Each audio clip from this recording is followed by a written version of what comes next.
variação linguística.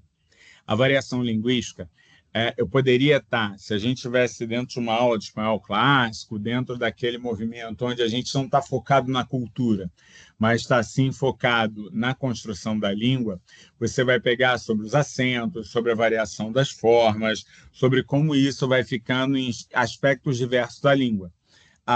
Como isso varia de país para país, como isso varia de sociedade para sociedade. Quando você lida com variação linguística pelo aspecto da cultura, você acaba tentando fazer uma relação diretamente estruturada entre aquilo que, de alguma maneira, está organizado e consolidado,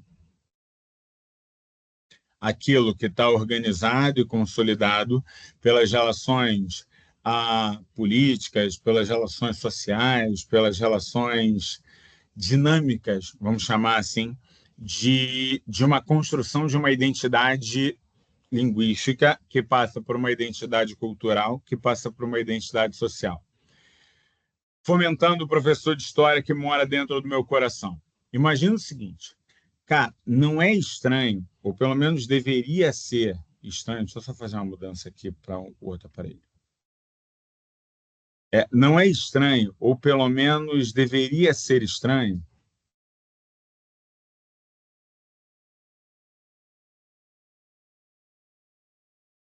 é só porque tem uma pequena alma que está pedindo aqui, eu tenho que dar. Não é estranho, ou não deveria ser estranho, que dentro da nossa perspectiva, a gente olhe para os tamanhos de Portugal e de Espanha, olhe para a organização social que a gente tem para além de Portugal e Espanha e diga, cara, aconteceu alguma coisa. É um território muito vasto, é um território de verdade muito vasto, que de maneira muito consolidada fala uma língua, ou fala centralmente uma língua, para que eu consiga imaginar que o espanhol, que o português, que essas línguas de variação latinas oriundas da Península Ibérica se consolidaram de maneira tão intensa, sem perceber que tem um forte elemento cultural aqui. Para além disso, eu preciso que vocês percebam uma fortíssima contradição. Que fortíssima contradição é essa? Enquanto nos domínios estabelecidos por Portugal e principalmente por Espanha, você tem disputas linguísticas graves, você tem catalão, galegos, você tem a questão dos bascos, você tem identidades que não se aceitam. Ao mesmo tempo, você vê Colômbia, Argentina, Peru, Equador, a República Dominicana, Panamá, Costa Rica, México, todos falando claramente. Espera aí, que tem gente no lobby aqui.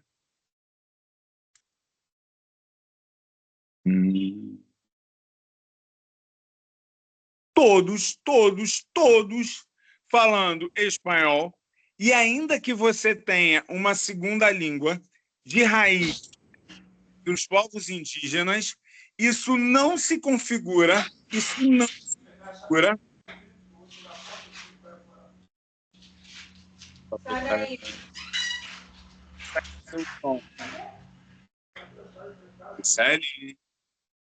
Obrigado.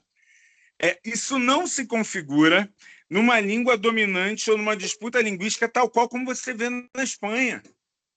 Você, na Argentina, você tem núcleos que defendem o uso do galego por conta de migração, por conta de presença, mas você raramente tem disputas linguísticas claras relativas a outras linguagens.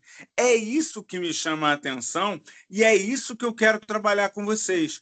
Então, todo esse papo sobre a raiz da língua, os povos, são primeiro porque eu acredito, vocês podem me corrigir, se vocês disserem assim, rainha, já sei pra caramba sobre como se formou a Espanha, preciso que você trabalhe ali uma outra coisa, a gente muda. Mas eu imagino que, normalmente, se dentro do curso de História, normalmente os alunos não conhecem muito, de maneira geral, conhecem muito pouco. Eu queria ouvir vocês. Puedo hablar en castellano, no hay problema con portuñol, la comprensión es la misma, tenemos todas las formas de compreensão, mas você também pode falar em português. Eu queria saber se vocês tinham essa ideia, se vocês já tinham parado para se perguntar sobre isso. Como é que a gente consegue um processo efetivo de domínio cultural? Notem, a cultura da América Latina, ainda com variações gigantes, consegue se constituir muito fortemente como uma cultura em diálogo. Olha o tamanho da América Latina, olha o conjunto de forças relacionadas à América Latina e me digam se isso não é surpreendente. Se não é, eu não sei o que é.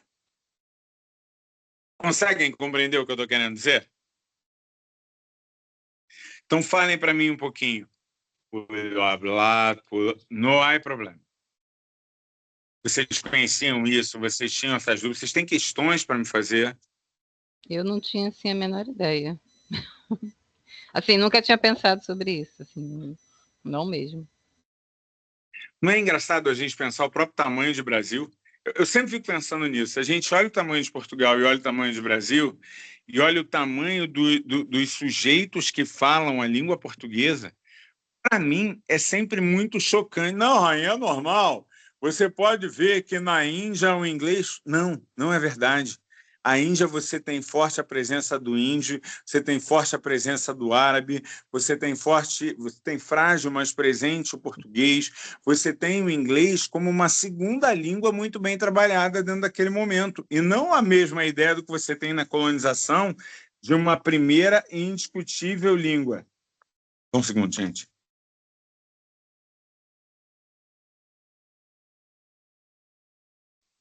Você tem essa ideia dessa segunda língua como um elemento absolutamente fundamental. E aí, quando você consegue perceber sobre isso, quando você consegue entender sobre isso, é isso que me chama a atenção, é isso que eu queria mostrar, sacou? O peso histórico desse processo e o peso histórico dessas relações. Tá quente. Desculpa, elementos... Não. Elementos caseiros. Estou com uma pequena companhia aqui junto comigo, para que é melhor.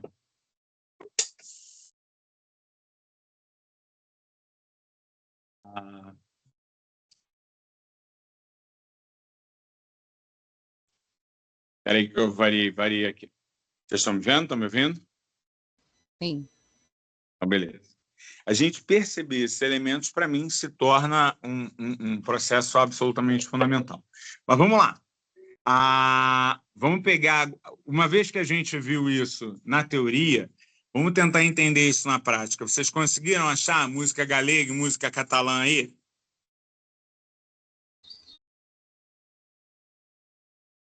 Coloquei uma aqui, cadê? Foi? Não. Ainda não. Sei. Não sei se é. Nada. Um cantar, não sei se é. Coloquei aqui, apareceu várias. Só achei melhorzinha. Tenta fazer a leitura, não tem problema não. Vamos fazer a leitura dela para ver como é que você lê ela para a gente pegar a variação de uma língua e de outra língua. Tenta ler a letra dela. Para poder sair aqui para a gente, você tem que compartilhar e compartilhar com som. Você aperta em compartilhar, marca ali compartilhar com som, que aí você consegue compartilhar. Espera aí. Compartilhar. Cadê com som? Tela e janela, guia? Isso, aí você marca a janela onde está a música, e aí lá em cima, na parte de cima, tem lá um botãozinho que tu chega para o lado e libera o som. O áudio, tá. Tá ok. E o app que não vai. Compartilhar com som, mas não tá indo para compartilhar. Você está confirmando para compartilhar? Porque ainda não entrou o compartilhamento, ainda estou vendo você. Porque ela não tá indo. Quando ela tá aqui, só tem a opção cancela. Aqui, meus drives estão uma benção, gente. Aí eu boto aqui, Não, tranquilo. Tu botou no chat? Espera aí que eu vou tentar pegar. Botei. Então, pera aí. Não. Não, tem problema não. Vê se você só botando o som dela, dá o play dela para ver se a gente consegue ouvir. Espera aí. Deixa o microfone aberto e dá o play dela. Tá ouvindo não, né? Não. Ai, gente. Peraí. Faz a leitura só da letra pra gente. Vamos ver se com a leitura da letra eu consigo pegar o que eu quero, que é essa Peraí. variação linguística. Deixa eu voltar. Peraí. Tá me ouvindo? Tá, né? Tô. É que tá tocando ao mesmo tempo as duas aqui. Peraí, deixa eu me organizar. Deixa eu parar uma. Parou.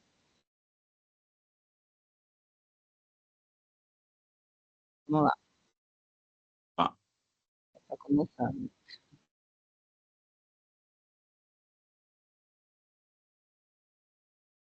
Eu quero te tanto e ainda não o sabes. Eu quero te tanto, terra do meu pai. Terra do meu pai. Quero as tuas ribeiras que me fãs lembrar. Teus morros tristes que me fãs chorar. Encanto a Galícia, ei, terra do meu pai. Tá bem misturado com português. Encanto a Galícia, rei, minha terra nai. Excelente. Tira uma dúvida minha. O que você percebeu em relação ao espanhol e ao galego? Bem parecido com português, assim, parece que é um portunhol. Porque tem a Parece um... palavra o pai, padre, espanhol, tá pai. Parece que você tá Aham. contando portunhol. O galego ele tem como uma das características uma mistura de elementos das duas línguas. A Galícia, ela fica a noroeste, então desde as regiões de Braga, em Portugal, até as regiões lá de Santiago de Compostela, todas elas são marcadas por essa cultura. Os galegos, que a gente precisa perceber, eles não tiveram a mesma formação dos castelhanos. Castela está dentro do centro da península. A Galícia é chamada muitas vezes de Finisterra, tem outros tipos de relação, seja com Portugal, seja com a Inglaterra, seja com os reinos que vão se estabelecer. Ainda que tenham se unificado, você já viu a bandeira da Espanha como é? A bandeira da Espanha é uma reunião de 4 brasões. Se você for pegar o escudo, né, o brasão da Espanha, você vai ver que é uma união de 4 brasões. E essa união de 4 brasões, ela é base para a gente poder entender esses debates e entender muito sobre essa formação. Boa parte do que a gente... Deixa eu pegar um exemplo aqui. Catalão. Alguém conseguiu um exemplo catalão bom? Ou quer que eu bote aqui um exemplo de catalão?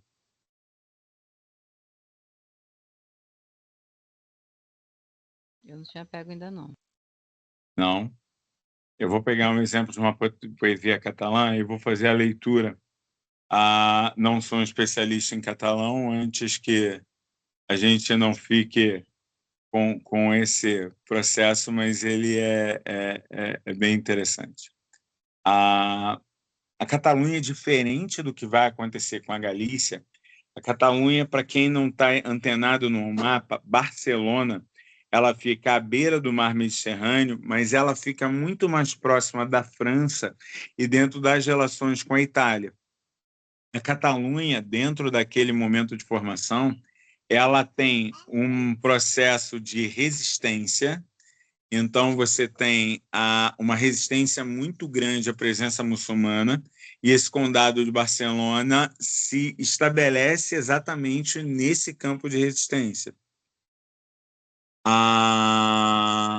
Esse campo de resistência ele acaba me ajudando a compreender. Tá aqui. Esse campo de resistência me ajuda justamente a entender. Compartilhar tela com áudio. Iniciar agora. Deixa eu botar a tela que eu já tinha separado ali com a música. Não é para se jogar no chão. Deixa eu ver se o som vai chegar bem aqui. Peraí.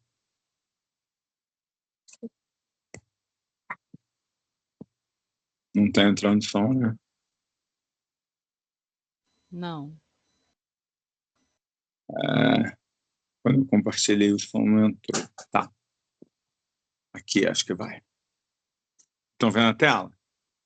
Sim, eu tô vendo. Se não entrar a música, eu vou ler. Je moque enigme des arbres. A poc poc. Aqui uma velha. Alá alá de croque. La tre de tarron. Sensible al foc. Temolosa baila la fula. Es formosa con beluga. Ara caucal. Res de gui. Sius plau. Tanza. Você olha isso, parece espanhol? Sim ou De não? jeito nenhum, não. Não. Quando você ouve a linguagem deles falando, você vê que parece. Mas quando você lê, você tem certeza absoluta que isso é alguma outra linguagem, que definitivamente isso não pode ser espanhol. E é muito interessante conforme a gente vai percebendo essas variações. E essa presença é a base de uma linguagem que tem elementos do francês. A fronteira é próxima aos Pirineus, dentro das últimas montanhas em que você atravessa, tanto das regiões da Espanha, a você indo em direção à França. 2, a proximidade com o Mediterrâneo me aproxima muito de duas outras regiões. Parar de compartilhar. Parei de compartilhar? Parei de compartilhar. Me aproxima muito de duas outras... Eu estou sem a câmera. Me aproxima muito de duas outras regiões. Uma é a parte ocidental da Itália. A outra tem uma relação direta com Portugal. Então, eu vou te dizer que o galego, que o catalão tem palavras do francês, palavras do português, palavras do italiano e palavras do castelhano. Isso é incomum quando eu falo de linguagem? Não. Não. Mas como é que eu faço para poder entender o que vai acontecer nesses lugares e o que vai acontecer na América? Qual é a teoria de vocês? Por que vocês acham que acaba acontecendo essa variação tão grande de linguagem, de tradição da língua espanhola, quando você olha o que acontece nas Américas e quando você olha o que acontece dentro da própria Espanha? Por conta desse domínio, né? Dessa briga deles ali. Acabou que misturou ali quem vai ganhar essa briga e ficou essa confusão toda. É isso? Mais ou menos. De alguma maneira, sim. Vou tentar falar de um outro jeito. Internamente, você tem uma identidade a ser construída. Então, você tem uma identidade soberana, que está relacionada a Castela, e você tem um conjunto de identidades periféricas. Essas identidades lutam entre si e transformam a língua no principal elemento de luta. Ninguém não está exagerando, não. Em 1940, a Espanha tem um processo chamado Guerra Civil Espanhola, agora, século XX, pouco antes da Segunda Guerra Mundial. A Guerra Civil Espanhola colocou frente a frente, como foi se tornando uma tendência naquele momento, os grupos comunistas espanhóis e os grupos fascistas espanhóis. O vencedor foi o grupo ligado ao generalíssimo Franco. Franco ele era de inspiração fascista, não era exatamente um governante fascista, mas ele tinha entre os seus preceitos máximos o nacionalismo, a ideia de que a Espanha precisava ser unida. E aí olha duas medidas que Franco vai estabelecer. Franco proíbe que em qualquer órgão público ou no cotidiano, placa de rua, estruturas, tudo proíbe que seja utilizado de maneira bilíngue. Então, o catalão não teria mais nenhuma placa de rua, uma em catalão e uma em espanhol. o galego não teria mais nenhuma placa de rua, uma em galego e outra em espanhol. Todos eles só teriam na documentação pública, nas repartições públicas, nos ônibus, em todo o espaço que não fosse o privado. No privado eu não vou controlar, mas em todos os espaços públicos a proibição da língua local. O que o Franco estava querendo refazer com isso? Reafirmar um poderio, uma tradição daquela língua. Só que o tempo é muito curto. Em 1945, você tem a Segunda Guerra, o Franco vai permanecer no poder até a década de 1960, com as crises das guerras de colônia. Tão logo Franco cai do poder, você vai ter plebiscitos e disputas em Barcelona, Girona, Valência, para que voltem a utilizar as estruturas bilíngues. Santiago de Compostela, se você vai hoje, você vai ver tudo em espanhol, tudo em galego.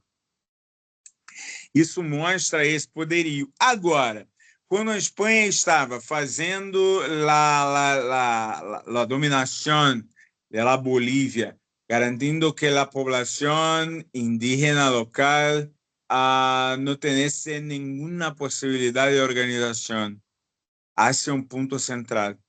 No pudo hablar las lenguas locales. Buena parte de la población oriunda de África que cambia para las Américas tiene una preocupación central. No se debe en ninguna posibilidad mantener grupos que hablan la misma lenguaje en los mismos espacios. Hay una preocupación de hacer una clara separación entre las poblaciones para que estas poblaciones no mantengan ninguna forma de la lenguaje original. Hace pueblo en la Amazonia, hace pueblo en los Pampas, hace pueblo en áreas forestales diversas que tiene una manutención de la lenguaje. Charrúas en Argentina, tenemos en Paraguay el guaraní, tenemos fragmentos de las lenguas tucano y otras de acá, Olaidjani. Pero en la mayor parte de los centros de poder se pudo hacer el uso do lenguaje formal. Crea em português. Em Brasil, por exemplo, nós não falávamos na língua cotidiana até 1700 de uma língua portuguesa. Nós falávamos uma variação que misturava elementos do tupi e do português, porque grande parte da população que acabava ocupando o Brasil eram populações oriundas desses grupos, dessas variações tupi por casamento, por tomada de casamento. Portugal não estimulava a presença local de mulheres portuguesas ou europeias, estimulava que os homens que viessem se casassem ou com mulheres negras ou com mulheres indígenas, e o grande número de famílias dessa mistura entre as populações portuguesas e indígenas faziam com que a língua fosse uma mistura, que era aqui conhecido com o nome de língua geral. Quando Pombal assume, vai ter, entre outras preocupações, a ideia de estabelecer escolas para ensinar o português, porque não pode utilizar outra língua. Cuando hablamos de las misiones son la principal forma de ocupación y de organización de los padres jesuitas en buena parte de las Américas. Los jesuitas son la principal orden que cambian, hacen las haciendas, que hacen toda la organización de la agricultura local. Tiene una forma muy clara de establecer, de construir su dominación con punto central asociado a la utilización de la lengua. gramática, a literatura, elementos de cristianos, de la Biblia. Es absolutamente central la utilización de la lengua como una forma de dominación. Já ela vem. Estas formas de dominação utilizadas à língua transformam a língua em instrumento de poder, transformam a língua em obrigação. Você poderia ser preso se estivesse dentro da sua casa ou dentro de um espaço público utilizando uma linguagem que não era o espanhol. A dominação de las Américas no debe ser entendida como un proceso de superioridad de los europeos ante la población, las variaciones de las poblaciones indígenas. Hay una comprensión muy equivocada y los puntos centrales deben ser entendidos de una forma muy, muy esclarecida. Los puntos centrales que hablamos es la utilización todo el tiempo de la fuerza. La segunda gran forma de hacer, hay una utilización constante de los casamientos, de los enlaces, los usos de enlaces con una población mestiza, una población que es fruto de estos enlaces no formales muchas veces, pero la violencia muchas veces cambia las poblaciones de cría la categoría de los capetos, capetos no, de los criollos. Criollo es un miembro de un mestizo, de un hombre, de alguien representante de la población europea con alguna persona que casaba, principalmente la población indígena. Tiene varios puntos, por ejemplo, la conquista de los aztecas, tiene de los mayas, aztecas en México, tiene una organización fuerte en enlaces con la familia de Atahualpa, la utilización de formas de destrucción muy llenas, muy complexas, como la utilización de la varíola, la utilización de otras formas de ataques directamente relacionados a las enfermedades que seguían la parte natural de la población europea y que acá en las Américas no eran conocidas. No había combates, no había anticuerpos, no había tratamiento. Entonces, la conquista es muchas veces presentada como un punto de superioridad de la población y no debe ser analizado de esta forma.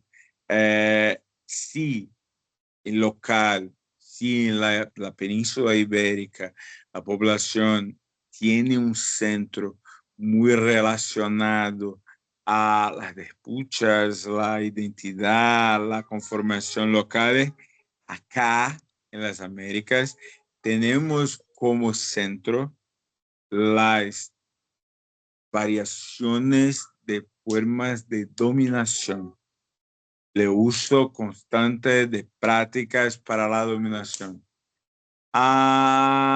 Professor Rainha, mas tem uma... Primeiro, conseguiram me entender? Estou aqui empolgadão, falando pra caramba, e a minha questão é, se você não me entender, não adianta. Eu estou trabalhando cultura, trabalhando explicação, mas tem que me entender.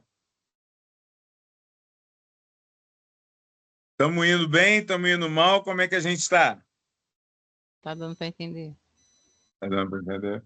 Então, tá bom.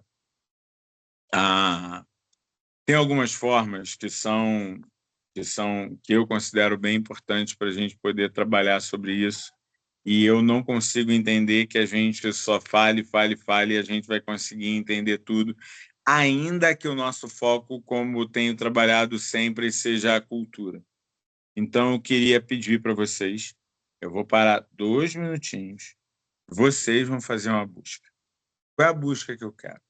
Eu quero que vocês busquem relatos sobre autores que contam sobre essas primeiras chegadas na América.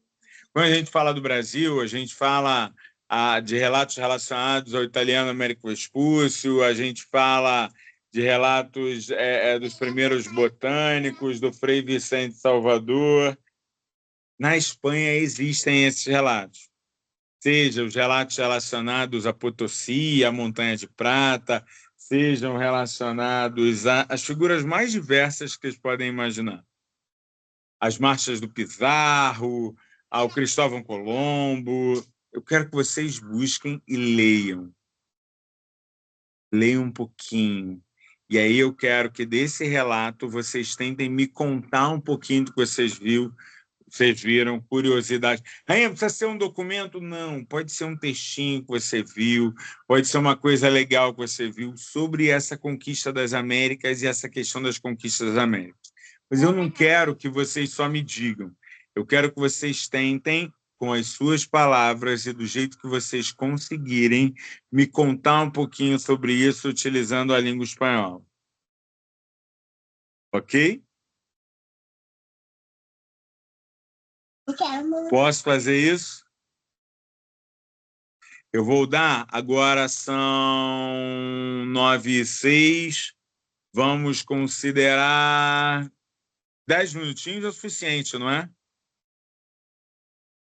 Tá bom, acho que sim. E Tatiana, Emanuele, Letícia, Carlos Augusto, Licele, Gabriela, a Minglian, vocês conseguiram entender exatamente o que eu pedia? Mayra? Sim. Inglesian. Então, tá bom. Então, eu quero que faça. Rainha, eu vou falar mal, não tem problema. Rainha, vou ficar travado, não tem problema. Eu quero que vocês tentem. Combinado? São exatamente 9h07, 9h12 a gente começa a falar. Fechado? 9h15, vai. Tá bom?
14.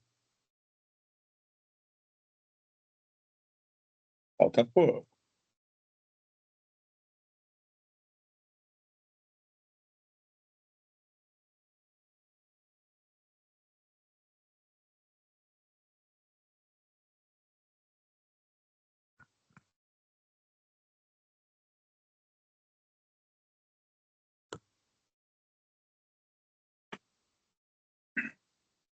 Olá, Liviane.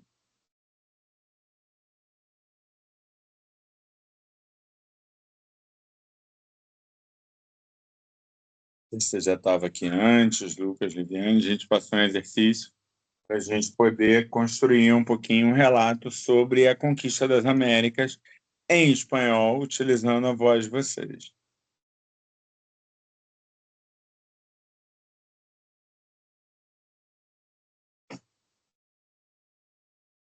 9h15. Vamos lá. Quem toma a palavra primeiro? Ahora es su momento.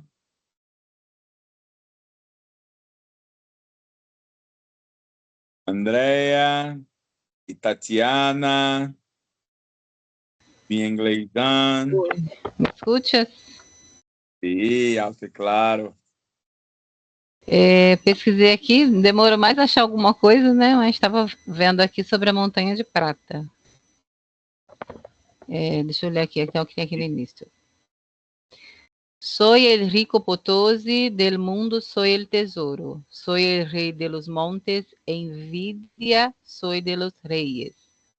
No había riquezas sin minas, ni minas sin indios. Marqués de Castelfuerte.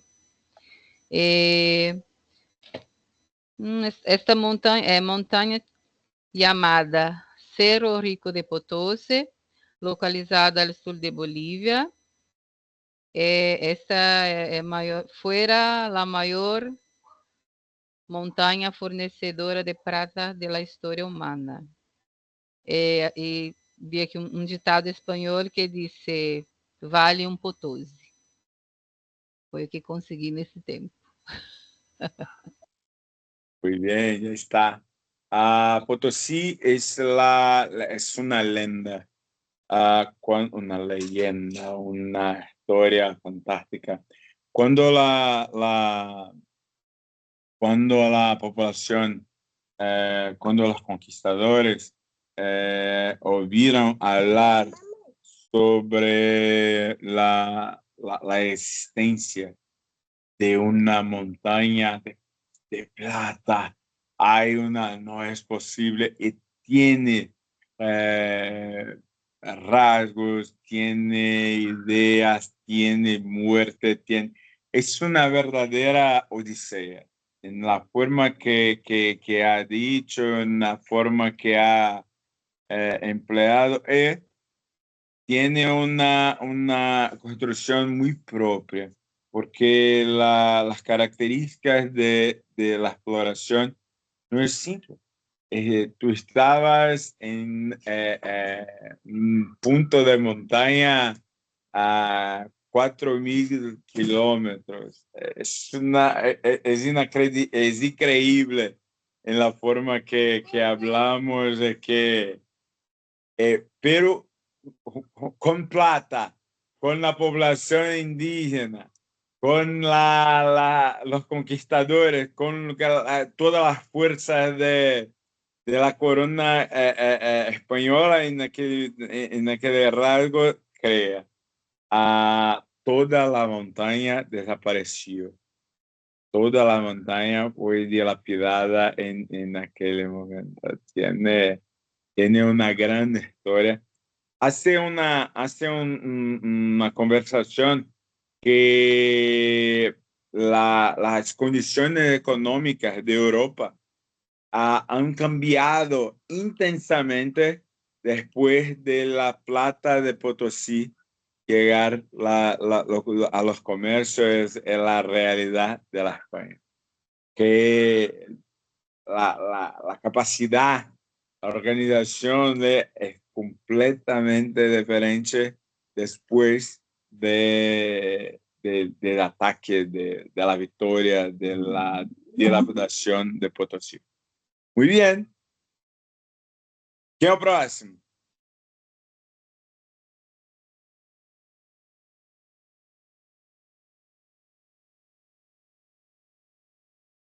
Se não falar, não vai treinar. Se não treinar, aí eu tenho vergonha. Tudo bem, eu também. A gente está aqui falando. Vamos embora.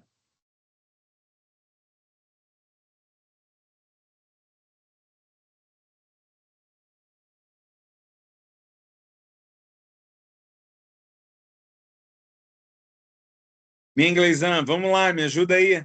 Você mandou tão bem na música da última aula, me ajuda aí.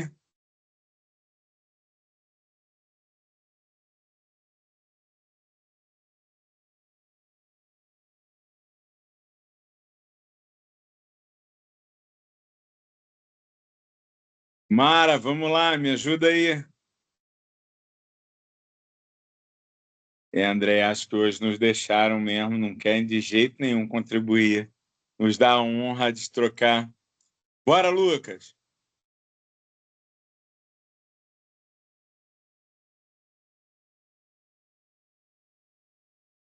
Olha que eu falei um portunhol bonito, hein? Portunhol. E não há problema. Lívia, conseguiu pegar alguma coisa?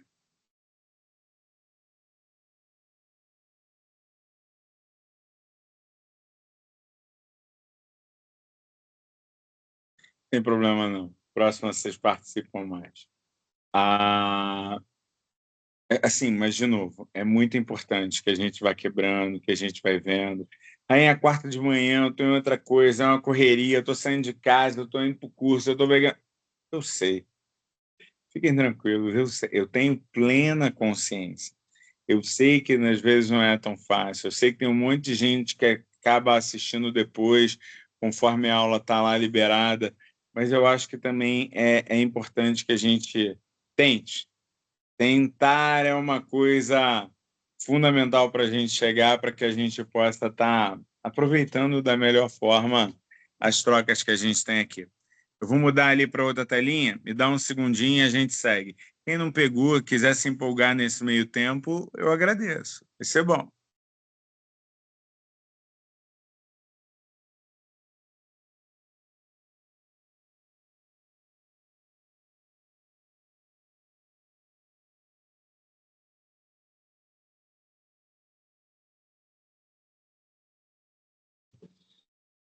Então, vamos continuar. Uma das formas que a gente tem para poder trabalhar, eu coloquei aqui no chat de vocês, lá no geral dos grupos, não sei se vocês viram, o material referente às 1001 Noites. Vocês, se não tiveram oportunidade de abrir ainda, eu peço que vocês abram, porque ele está todo em espanhol, é um material de estudo, e ele é utilizado como uma forma de explicar, dar alguns... Não conseguiu acessar? Tá, vou colocar outra versão aqui, para que a gente possa tá entendendo alguns processos ali. A ideia é que Onde a está gente... esse material, professor? Eu coloquei na página geral da disciplina. Acho que eu não estou Você achando aqui entra no meu, lá para poder ver. no Língua e Cultura, na página geral da disciplina, eu coloquei lá. Tá. Tá? Podem dar uma olhada lá, que ele está lá disponível.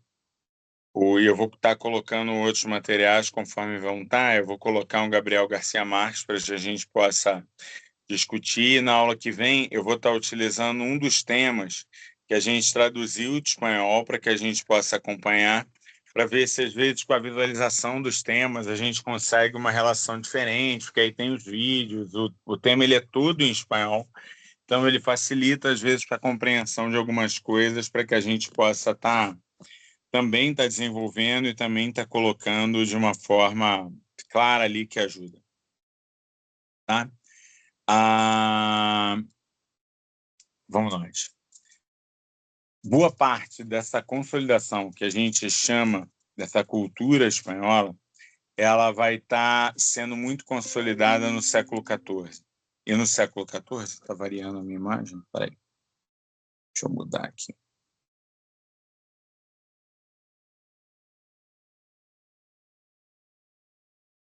Transferir para esse dispositivo.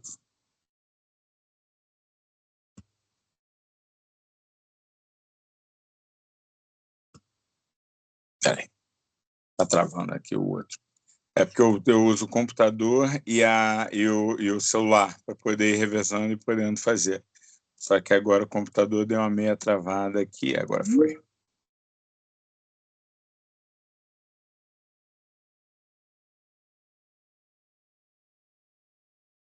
Eu vou compartilhar com vocês uma história, que é a história da Inês de Castro. E essa história ela me ajuda a compreender muito sobre essa construção de uma narrativa, essa construção de uma forma de compreender essas grandes transformações e esses grandes laços que a gente passa a perceber. Que história é essa da Inês de Castro? Aunque a história de Inês de Castro se vincula principalmente com a corona portuguesa, Rei Pedro de Portugal, 1357 a 1367, o sucesso ressonou também na Península Cristiana em geral. Segundo a tradição, Inês foi uma amante e logo esposa secreta de Pedro e terminou sendo assassinada por razões de Estado. Incluímos um fragmento que pude compreender, é uma novela que dá um pouco da história. Dicen que las historias del infante Don Pedro, hijo de rey Don Afonso de Portugal, amó una dueña de la linaje en galego, una noble doña Inés de Castro. Grande pasión y placer se hubieron, y de ella hubo filhos. Ese rey, temiendo peligrarse el reino, manda la muerte de aquella dueña, el rey padre, contra la voluntad de su hijo. Cuando don Pedro subió al trono, hizo una gran venganza. Todos los culpados, todos aquellos que deshonraron la memoria de su esposa como reina coronada, tuvieron de hacerlo después de la muerte. El cuerpo de Inés de Castro es puesto insepulto, colocada en gran punto de la reina, y todas las personas tuvieron que besar su mano muerta como forma de reconocer el poder, la realidad, la fuerza de la reina. Nota, uma história como essa, ela tem o sentido de me dar uma ideia do poder desses reis, a maneira como isso está colocado, as disputas que, de alguma maneira, aquilo passa a dar como exemplo. Quando a gente passa a entender toda essa construção, isso me dá uma base para poder entender esses relatos, essa transformação da cultura, essa transformação social de uma maneira muito especial. Mas eu gosto de utilizar alguns recursos outros que eu acho que vão facilitar a gente compreender isso. Tem um filme muito famoso chamado A Conquista do Paraíso. Vocês já ouviram falar? Não? Não me recordo. Não, eu faria essa configuração lá. A Conquista do Paraíso é um filme já clássico.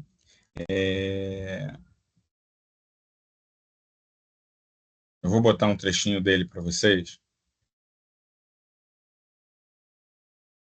Que ele é particularmente bem interessante e ele dá bastante essa ideia de um paraíso a ser conquistado e desse valor que a Espanha, de alguma maneira, deu aquilo ali. É um filme com Gerard Depardieu, antes das polêmicas posteriores que estão marcadas ali com ele.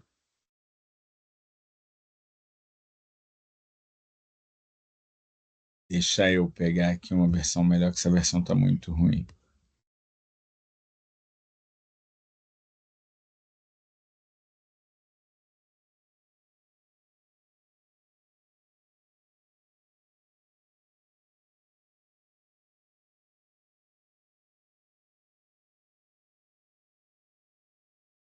Mas tá bom.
que ela tá toda preta.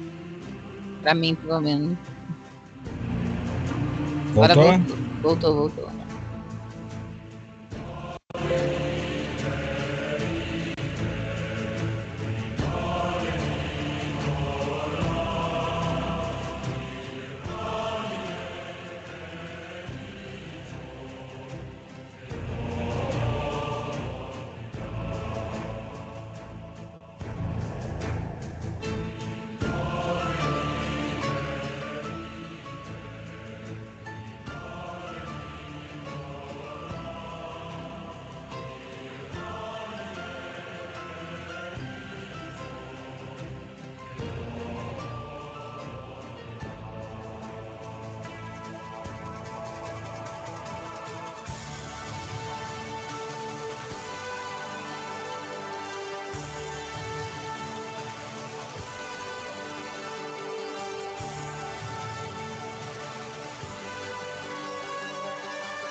Se vocês forem notar, toda a construção, toda a estética que está presente aqui, ela dá esse tom, ela dá uma ideia de que aquele movimento, aquele momento, ele é o mais emblemático, ele é o mais tortuoso, mas ao mesmo tempo ele está marcado pela igreja, marcado por encontrar uma terra maravilhosa, marcado por uma estrutura.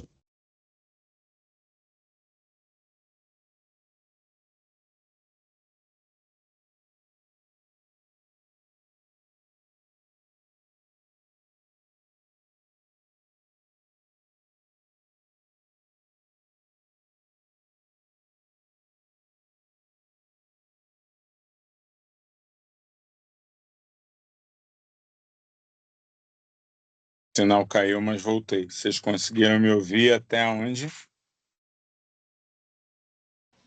Até a parte está falando da descoberta do local, que é a igreja, questão da igreja ali, só essa parte.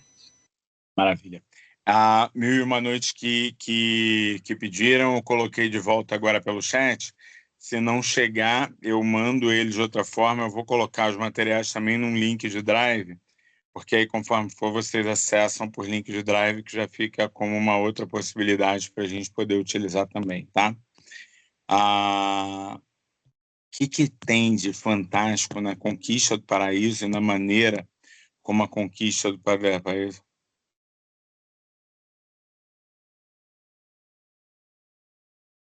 Sí, sí, sí.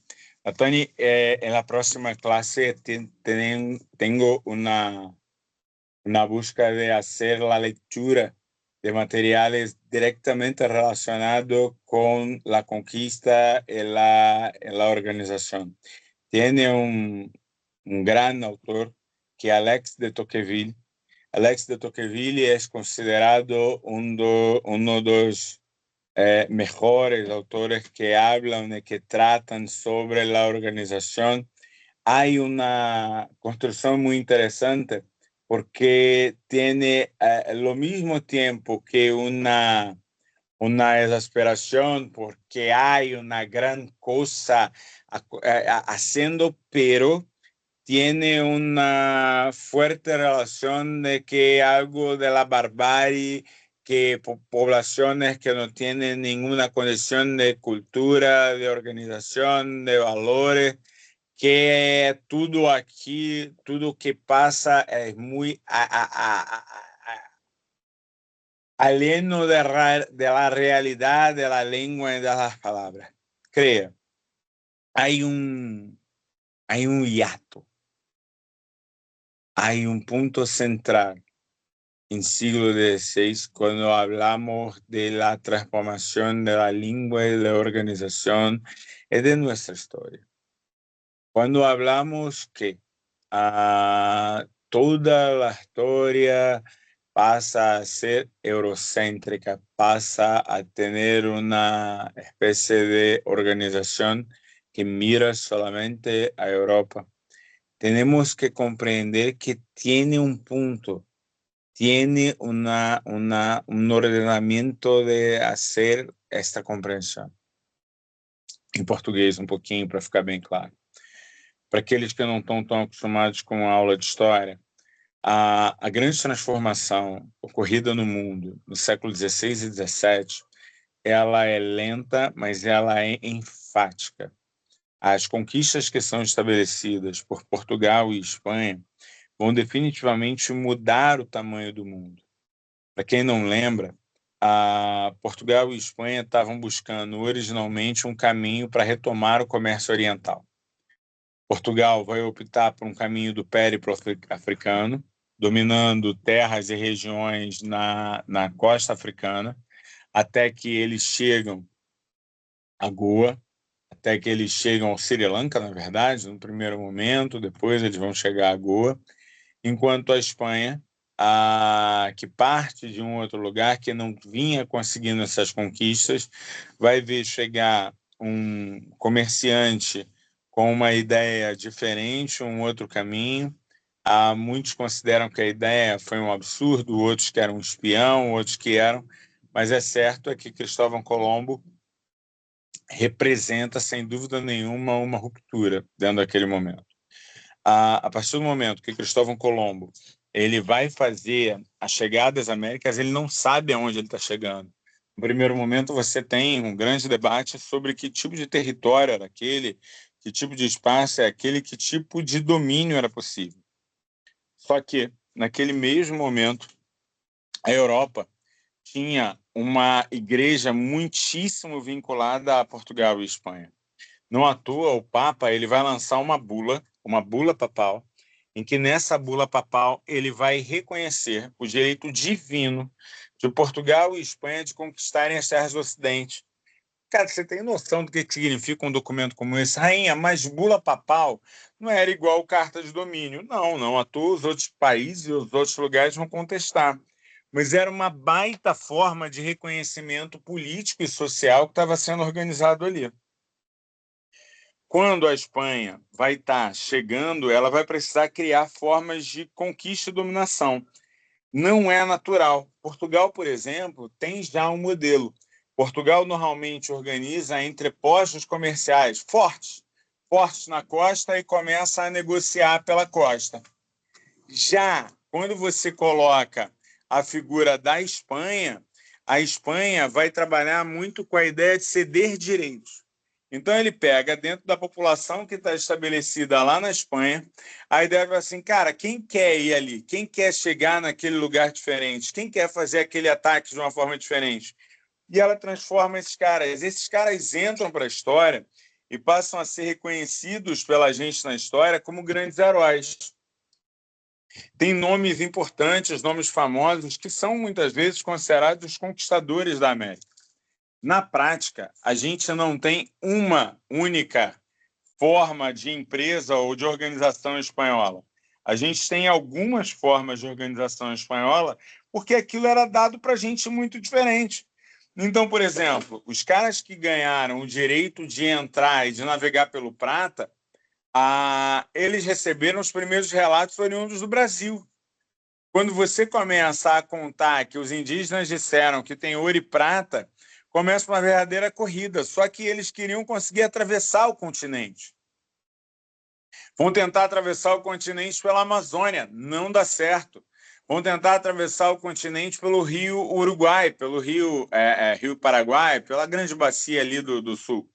Não vai dar certo. Só que nessa tentativa, eles vão chegar até as notícias, vão ver populações indígenas com determinados ornamentos, determinadas formas, e eles vão em busca daquilo. E aí vão ser feitos uma série de grupos militares. Esses grupos não eram... Eles eram grupos militares, onde eles fazem tanto conquista, tanto exploração.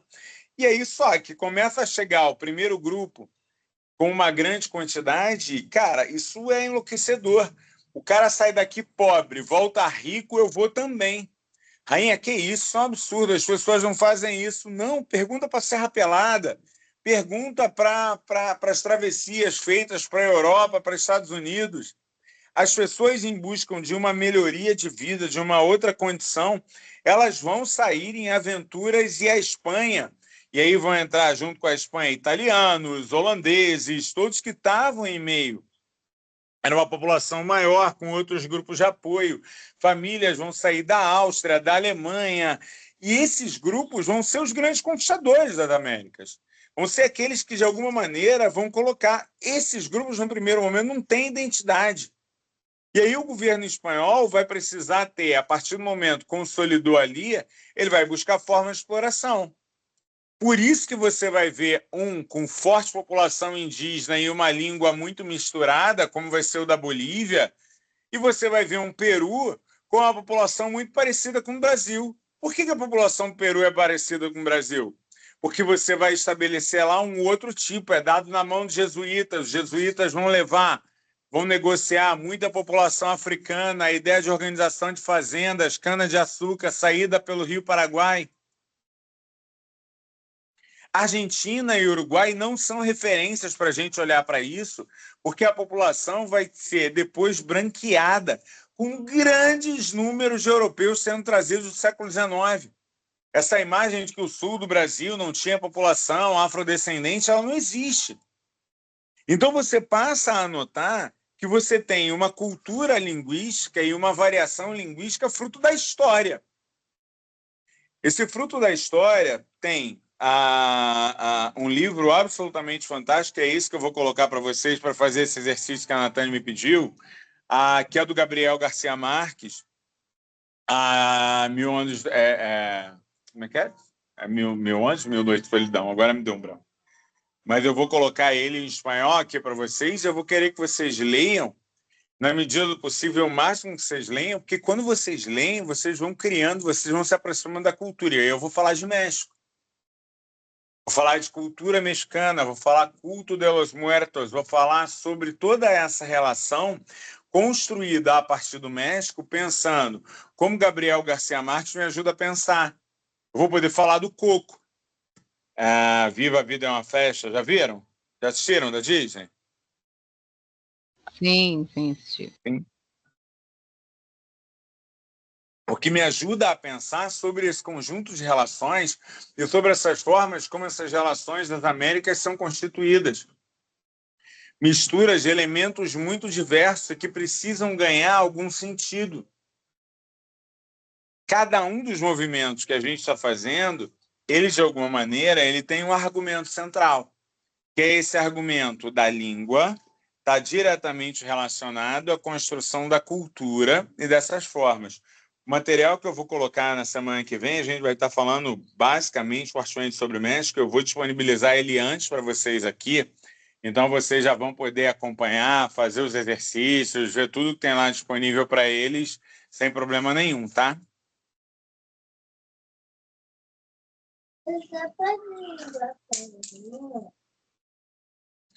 Eu, na semana passada, também tinha pedido aquela tarefa das músicas.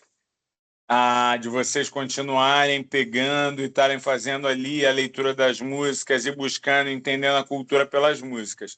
Tira uma curiosidade minha, alguém mais conseguiu fazer? Alguém mais tentou? Alguém mais viu alguma coisa nesse sentido? Eu só vi na aula semana passada, mas você não conseguiu me ouvir. Eu tinha colocado uma música lá. Então fale agora, por favor. Meu Deus, agora eu baixava aqui. Peraí. Vai.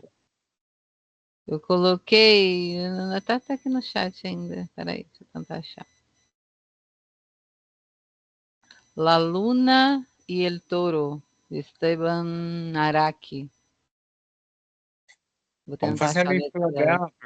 Se ele é melhor ainda, vamos fazer a leitura dela. A leitura é importante. Deixa eu botar aqui a letra, peraí. Deixa a letra aqui. Não vou conseguir compartilhar. Achar a letra. Se eu não conseguir, bota no chat a letra que a gente lê. Tranquilo. Deixa eu ver aqui. Aqui tem a letra. Posso ler? Pode, por favor. La luna se estaba peinando en los espejos del río y un toro la está mirando y entre ya, eita, peraí, y entre la jara escondido. Cuando llega la alegre mañana y la luna se escapa del río, el torito se mete en el agua, embestiéndola al ver que se ha ido. Y ese toro enamorado de la luna, que abandona por la noche la manada, se ha pintado de amapola y aceituna, y ha puesto compañero al mayoral. Los romeros de los montes le besan la frente, las estrellas y luceros lo bañan de plata, y el torito que bravío y de casta valiente, abanicos de colores parecen sus patas. La luna sale esta noche con negra bata de cola, y un toro la está mirando entre la cara y la sombra. Y en la cara del agua del río, donde duerme la luna lunera, el torito de casta bravío la vigía como un centinela. Y ese toro enamorado de la luna, que abandona por la noche la manada, se ha pintado de amapola y aceituna, y le ha puesto compañero al majoral. Muito bom. Finalzinho, é isso. Muito bom. É isso. Como é que você interpretou essa... Porque isso, na verdade, é uma música que faz referência a uma tradição local, e dessas tradições locais você começa a ver as referências da vida rural, as referências às histórias, a maneira como são contadas. O touro tem uma relação... Tá, não vou contar, não. Conta você primeiro. O touro, ele é namorado, fica apaixonado pela lua, né? Pelo que eu entendi, e ele vai toda noite lá, larga a manada dele, vai lá para ficar namorando a lua, vendo através da água o reflexo dela ali, né? E fica enamorado dela. Você conhece alguma história dessa que acontece também no Brasil e que traz relações parecidas com essa? Ou no mundo grego, uma outra história que remete a esse tipo de questão, com essa questão do reflexo, da beleza, da separação?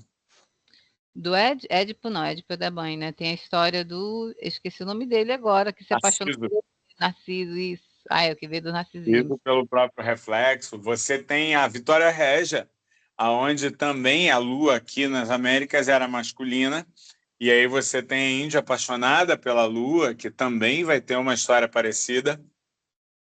O touro tem que relação normalmente com a ideia de masculinidade? Do homem, né? Do homem forte. Isso. Assim. A ideia do grande guerreiro, isso é uma prosa que me remete ao romantismo, e dessa prosa do romantismo é da ideia dos amantes, dos amores que não podem ser lícitos, que não podem ser colocados, e aí você vai trabalhar o tempo todo com essa imagem da mulher como a lua, a mulher que se esconde, a mulher que é a perfídia. Não à toa essa referência do homem como sol, a mulher como lua vai ser constante dentro da tradição espanhola. E a questão dessa mulher e dessa noite, quer dizer, a lua como esse símbolo romântico referente à noite, desse desejo incontido. Então, olha quantos signos de cultura você consegue perceber numa referência para poder entender um pouco mais sobre a cultura quando você faz esse tipo de mergulho. Quando a gente lê, vocês vão ver, quando vocês conhecerem a história de Aurélio Buendia, quando vocês verem a potência do Gabriel Garcia Marques, eu vou trabalhar agora muito com literatura, tá? Então, como eu vou passear pelas Américas, nesse primeiro momento eu vou com Gabriel Garcia Marques, depois a gente vai ver Pantaleão e as Visitadoras, em que a gente já vem para a América do Sul, depois a gente vem para a poesia da Argentina, para a gente poder entender um pouquinho mais sobre essas relações. Então, eu queria que vocês começassem a perceber essa necessidade de entender a cultura. Rainha, mas no curso tem uma parte que é para preparar sobre empregos, possibilidades, discurso. Eu vou chegar, mas assim, como eu falei lá no início do curso, cada professor tem uma pegada, tem um foco, tem uma força. a minha maior construção e o meu foco trabalhar com vocês é muito forte construir essa dinâmica cultural, construir essas relações. Por exemplo, quando eu pego Mil y Una Noches, estou falando de uma realidade totalmente diferente de las personas que hablan la lengua española. Pero tengo que considerar que hay gran trocas entre los pueblos de la Península Ibérica y los pueblos árabes en la construcción histórica de la lengua. Necesito considerar que las formas de cristianismo tienen sido ordenadas en la península. La idea de un misionarismo, de una nación efectiva de la conquista, ancorada, establecida con las partes de la iglesia cristiana, tiene un punto central en las cuestiones, en las discusiones de las formas de puntos de compreender cómo la lengua no es un instrumento isolado, un instrumento inseparado, un instrumento lleno de sentido, pero tiene toda una historia asociada, construida, y que estos eran los principales objetivos, los principales puntos de las principales ideas que miraba hacer en estas primeras clases. Hoy findo un momento que mucho me gusta, de hablar sobre la cultura española en la formación, y entonces centro mis ojos en las prácticas y las relaciones de la construcción de la lenguaje en América. Seré unas 2 clases de este punto. Entonces, pasamos a las necesidades más cotidianas, las formas más de la necesidad de uso de la lenguaje, la comprensión, la permanencia, pero con una fuerte relación, con una fuerte estrutura de compreensão da cultura. Fora isso, eu sempre acho que falar de cultura é um elemento divertido, é um elemento muito bem estruturado, e que conhecer um pouco mais sobre a cultura é um traço que, para mim, é muito aprazível, e espero que a gente tenha isso em comum e que a gente esteja construindo isso dessa forma. Os exercícios, eu coloquei os primeiros textos, eu queria a leitura deles, mas fora isso, eu também acabei de elaborar os materiais de suportes, eu vou colocar pelo chat. Eu achei que vocês estavam vendo que eu estava colocando no canal geral, pelo que eu vi agora, nem todo mundo está conseguindo pegar. Eu vou colocar no canal geral, mas também vou colocar pelo chat o que eu fui desenvolvendo para deixar disponível para vocês. Combinado? Quem não conseguir pelo canal geral, no canal geral tem um lugarzinho lá em cima chamado Arquivos. E quando você entra lá, Língua e Cultura, onde vocês estão inscritos, você vai lá em cima, Arquivos. Lá nos arquivos tem também materiais ali que eu acho que eu tenho disponibilizado e que pode ficar mais fácil para vocês, caso vocês não estejam encontrando exercício, apostila e outras coisas desse tipo. A aula. Tá? Tá ok, beleza. Beleza. Questões, pontos, ideias, dúvidas? Por hora, tranquilo. Está? Sim. Carlos, gracias la comprensión por hoy con mi pequeña, con mi niña, por mi muchacha. Muchas gracias la comprensión, muchas gracias los cambios, las trocas, las ideas. Semana que vem estaremos aqui juntos novamente. Beleza? Gracias. Hasta la próxima. Hasta la próxima. Tchau. Gracias, maestro.